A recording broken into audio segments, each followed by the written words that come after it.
Ikukwento ko sa inyo ang isang action comedy film na pinamagatang My Wife is a Gangster 3. Now sit back and enjoy the movie. Sa simula ng pelikula, ipinakilala sa atin si Aryang, anak ng makapangyarihang boss ng Black Dragon Clan sa Hong Kong. Nang dumalo siya sa isa sa mga high-profile na pagtitipon ng kanyang ama, tumaas ang tensyon nang sinubukan siyang maliitin ng mga miyembro ng isang karibal na gang sa pagtatangkang ipahiya ang kanyang ama. Gayunpaman, tumangging umatras ng ating bida. Sumayaw siya ng napakaganda sa paligid ng bulwagan at ipinakita ang kanyang kahangahangang kasanayan sa paggamit ng espada na nagpahanga sa mga bisita. Ngunit naging mas mapanganib ang mga bagay-bagay nang ang isa sa mga miyembro ay sadyang nagbasag ng isang baso at ikinalat ang mga bubog sa sahig na naging sanhi ng pagdugo ng mga paa ni Arya. Sa kabila ng sakit, nagpatuloy si Aryang sa pagpapakita ng kanyang talento sa pagsayaw at tumangging magpatalo sa mga miyembro ng gangster. Gayunpaman, mas tumindi ang pagtawa ng mga panauhin at namuo ang pagkadismaya ni Arya. Gamit ang isang mabilis at malakas na paggalaw, sinaksak niya ang kamay ng miyembro na nagtapon ng bubog ng bote kanina. Dahil dito, nagalit ang ibang miyembro ngunit inayos ng ama ni Aryang ang kaguluhan. Nang hindi pa nakontento sa parusa, sinundan ni Aryang ang pinuno ng gang kinabukasan. Natagpuan niya ito sa isang barber shop at nilaslas ang kanyang lalamunan.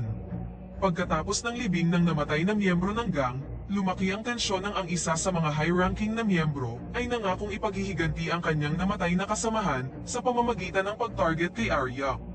Dahil sa takot para sa kaligtasan ng kanyang anak, ipapadala si Aryang ng kanyang ama sa kanyang pinagkakatiwalaang kaibigan na si Big Boss, isang makapangyarihang gangster na nakabase sa Korea. Sa sumunod na eksena, si Han Ki-chul, isang mababang ranggo na miyembro ng gang ni Big Boss, ay inatasang alagaan si Aryang dahil sa kanyang kakayahang umunawa ng Chinese. Ngunit ang totoo, si Ki-chul ay walang anumang kaalaman sa wikang Chinese. Kinabukasan, si Ki-chul at ang kanyang gang ay nagtungo na sa airport upang sunduin si Aryang at inasahan nila ang isang lalaking gangster. Sa pagkabigla ng tatlo, nakilala nila ang isang napakagandang babae na nagpakita ng hindi kanais-nais na ugali sa kanila. Dagdag pa sa communication barrier, walang ni isa sa kanila ang nakakapagsalita ng wika ni Aryang at ang dalaga ay hindi rin pamilyar sa Korean. Lumikha ito ng agarang tensyon sa pagitan ni Aryang at ng kanyang mga bagong tagapag-alaga. Kalaunan, nakipagkita si Aryang kay Big Boss na malugod siyang tinanggap at sinabihan siyang maging komportable habang nananatili sa Korea. Sinabi niya rin na maaari niyang utus-utusan si Ki-chul at ang kanyang mga kampon habang naririto siya. Maya-maya, hinitid ni na Ki-chul si Aryang sa kanilang tinitirhan. Ang mga lalaki ay nagsimulang magpakita ng kanilang fighting skills at sinubukang ipakita kay Aryang kung sino ang boss. Ngunit ang hindi nila alam, si Aryang ay isang napakagaling na fighter. Hindi nagtagal, isang translator na may pangalang Yonhee ang dumating upang tumulong sa komunikasyon sa pagitan ni Aryang at ng mga gangster. Isip bata siya at takot na takot sa mga gangster, kaya noong umpisa, sa halip na i-translate ang medyo bastos na mga sagot ni Aryang, pinalitan niya ang mga ito ng mababait na salita para hindi magalit ang mga gangster. Pagkatapos, gumawa si Aryang ng isang mahalagang request sa kanyang mga tagapag-alaga at sinabing gusto niyang mahanap ang kanyang nawawalang ina na nasa Korea. Kinabukasan, ang mga kampo ni Ki-chul ay ginulo ng ilang miyembro ng ibang gang. Mas marami sila ngunit buti na lang ay nasa lugar din si Arya. Kaya naman, tinuruan niya ang mga kalaban ng isang magandang leksyon sa pamamagitan ng pagsipa ng isang maliit na upuan patungo sa kanila na naging sanhi ng pagbagsak nila sa sahig. Pagkatapos, isa-isa silang binugbog ng mga kampon ni Ki-chul. Nang gabing yun, si Aryang, ang translator, at ang mga gangster ay pumunta sa isang diner para kumain at uminom. Matapos malasing, si Ki-chul at ang isa niyang kampon ay pumunta sa banyo para tumawag ng uwak. Hindi nagtagal, dumating sa diner ang karibal na gang upang maghiganti sa nangyaring laban kanina. Sinubukan nilang harasin si Aryang at sinipa ang natitirang kampon ni Ki-chul. Gayunpaman, ang ating matapang na bida ay hindi aalis ng hindi lumalaban. Kaya naman, direkta niyang ibinato ang mga chopstick sa mga kalaban. Nagbigay ito sa kanya ng kalamangan habang gumagawa ng ilang malalakas na sipa sa mga gangster na naging dahilan para tumakas sila sa sobrang takot. Sunod, ang isa sa mga kampo ni Ki-chul ay nagsumbong sa kanya tungkol sa sitwasyon habang nasa banyo pa siya. Masyadong lasing si Ki-chul kaya hindi siya naniniwala sa kwento na mag-isang nilabanan ni Aryang ang mga gangster. Kalaunan, ang mga natalong miyembro ng rival gang ay nag-report sa kanilang pinuno at nagpasyang gawing pangunahing target ang gang ni Kichul. Pagkatapos magsagawa ng ilang pananaliksik sa gang, inanyayahan sina Kichul at Aryang sa headquarters ng rival gang. Pagdating nila, nagulat sila nang malamang nandoon na ang mga kampo ni Kichul at bugbog sarado na sila. Ikinagalit ito ni Kichul kaya nagsimula siyang makipaglaban sa boss ng karibal na gang. Gayunpaman, dahil sa kanyang bulok na fighting technique, halos hindi siya makapagpatama ng kahit na isang suntok. Sa kabutihang palad, tinulungan siya ni Arya. Kumuha siya ng mani sa kalapit na plato at pinitik ito sa mukha ng kalabang boss. Nang nawalan ng balanse ang lalaki, nakuha ni Kichul ang kalamangan at nagawang mapatalsik ang kalaban sa sahig. Kasunod nito, mabilis siyang pinalibutan ng mga karibal na miyembro ng gang at sinimulan siyang paulanan ng mga suntok at tama ng baseball bat. Sa kabila ng pagiging outnumbered, nanatiling matatag si Kichul upang tuparin ang kanyang tungkulin na protektahan si Arya.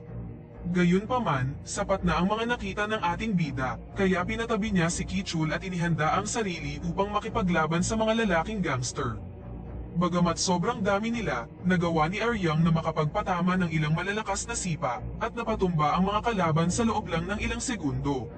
Nakahandusay ang lahat sa sahig ng walang kalaban-laban, habang si Kichul naman ay gulat na gulat at ngayon ay narealize kung gaano kagaling makipaglaban ni Arya. Ilang sandali matapos ang kanilang tagumpay, si Kichul at ang grupo ay nagpasya ng umuwi. Siya at ang kanyang mga kampon ay labis na humanga at ngayon ay natatakot na sa kanilang babaeng bisita. Kinagabihan, sina Kichul at Aryang ay magkasamang nagpapahinga sa hardin at pinagsaluhan ng ilang inumin. Obvious na umiiral pa din ang language barrier sa dalawa, ngunit nagsimula ng magkagusto si Kichul kay Arya. Makikitang nag-e-enjoy din ang dalaga na makasama ang tila patawang gangster. Kinaumagahan, ang lahat ng miyembro ng grupo ay nakaupo ng magkakasama para kumain ng almusal. Nagsimula nang maging mabait si Aryang sa kanila kumpara sa bastos na pakikitungo niya sa kanila noong bago pa lamang siya. Gayunpaman, nagsimula na ngayong magsalin ang translator sa medyo mapang-utos na mga pangungusap upang makapagdulot ng kaunting takot sa mga kampo ni Kichul. Kalaunan, pumunta si Kichul sa kanilang headquarters at nakitang nandoon ang boss ng rival gang upang akuin ang kanyang pagkatalo. Sa sobrang paghanga, itinaas ni Big Boss si Kichul mula sa isang low-rank gangster hanggang sa pagiging kanang kamay niya. Samantala sa Hong Kong, determinado pa rin ang miyembro ng higher gang na maghiganti kay Aryang, kaya nagpadala siya ng ilang professional assassin upang patayin ang babae. Bumalik ang eksena sa Korea, kung saan si Aryang at ang grupo ay nagsasaya sa isang bayan, nang bigla silang naantala sa pagdating ng mga assassin. Noong una, naniniwala sila na si Kichul ang target ng mga assassin, ngunit hindi nagtagal ay nalaman nilang si Aryang ang kanilang aktwal na target. Inakusahan nila ang dalaga ng pagpatay sa isang lalaki na nag-trigger ng isang gangster war sa Hong Kong. Nang sinimulan na ng mga assassin ang kanilang pag-ambush, nakatakas ang mga kampo ni Kichul ngunit nasugatan si Aryang nang magpaputok sila sa kanya. Habang nagtatago, inireport ni Kichul ang insidente kay Big Boss. Nang makarating na sila sa bahay, nag-isip sila ng mga paraan upang protektahan ang kanilang sarili mula sa mga assassin. Sa kasamaang palad, nalaman nilang dumating na ang mga assassin sa kanilang lugar. Naghiwalay sila sa dalawang grupo, si Aryang kasama si Kichul at ang translator kasama ang dalawang kampon. Sa sumunod na eksena, sina Kichul at Aryang ay nagmamadaling nagmaneho palayo habang hinahabol sila ng mga assassin.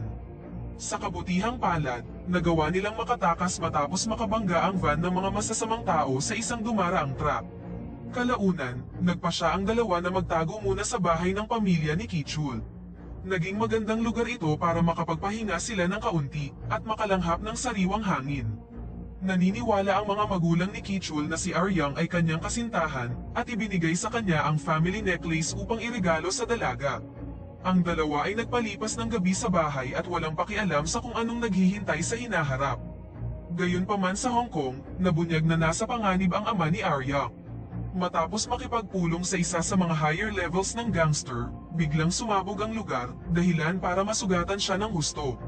Matapos ang kanilang maikling bakasyon, muling nakasama nina Aryang at Kichul ang iba nilang kasamahan.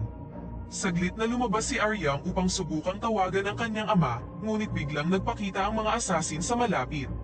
Naganap ang isang malupit na labanan at nagawang maihagas ni Aryang ang dalawa sa kanyang mga punyal, na agad namang ikinamatay ng dalawang asasin. Ngayon, tanging ang leader ng grupo na lang ang natitira, na nagkataong isa ring female alpha. Ilang saglit pa, sumabak ang dalawa sa isang nakakapagod na duelo, at ang bawat isa ay nagpakita ng kanilang kamanghamanghang kasanayan sa espada. Gayunpaman, napatunayang mas magaling ang kalabang babae, at bahagya niyang nasugatan si Arya. Kaya naman, nagpa siya ang ating bida na gamitin ang kanyang katalinuhan at nagtago sa malaking stock ng mga dayami. Pagkatapos, sinaksak ng pinuno ang buong stock ngunit nagawa siyang saksakin ni Aryang mula sa ibaba na siyang sanhi ng kanyang pagkamatay.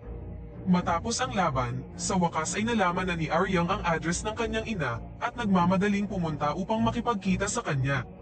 Subalit pagdating niya doon, nalaman niyang nakahanap na ng bagong pamilya ang babae at namumuhay na ng maligaya.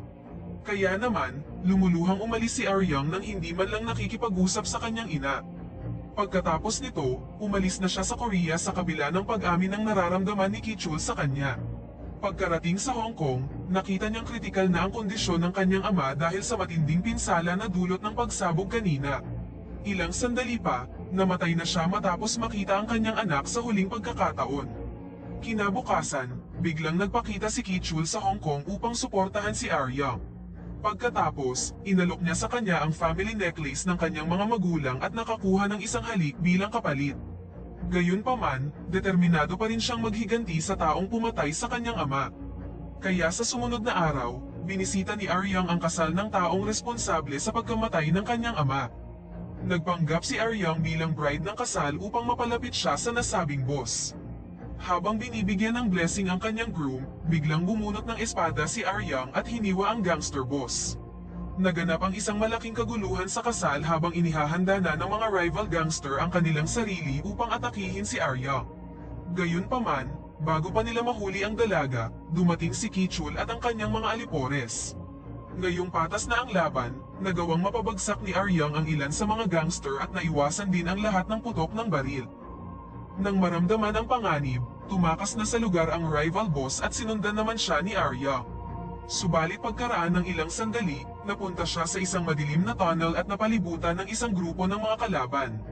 Sa kabila ng kanilang napakalaking bilang, mabilis silang natalo ni Aryang gamit ang kanyang malalakas na sipa. Maging ang kanang kamay ng rival boss ay wala ding laban sa kanya nang nagawa niyang iwasan ang pagbaril ng lalaki at ipinatama ang punyal sa kanyang dibdib. Kalaunan, muling hinarap ni Aryang ang rival boss ngunit siya ngayon ay meron ng sugat.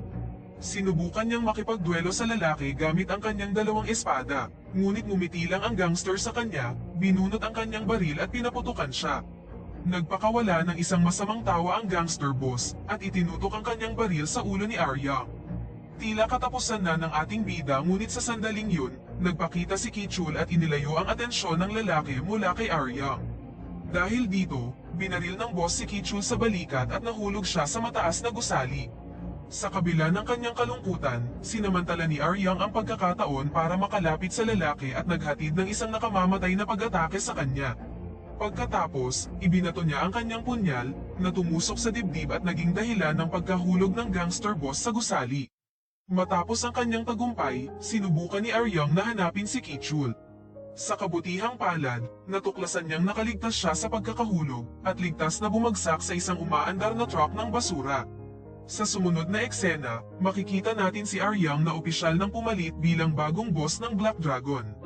Sa kabilang banda, patungo na sa airport si Ki-chul at plano ng lisanin ang Hong Kong. Gayunpaman, ang kanang kamay ng ama ni Aryang ay pinayuhan ng dalaga na huwag hayaang umalis si Ki-chul gaya ng ginawa ng kanyang ama sa kanyang ina at pinagsisihan ito sa huli. Matapos isapuso ang advice ng lalaki, pinahinto ni Aryang ang sinasakyan ni Ki-chul kasama ang lahat ng kanyang mga gangster at gumawa ng isang matapang na hakbang. Nagpropose siya sa kanya at nagbantang papatayin siya kung tatanggihan siya ni Ki-chul.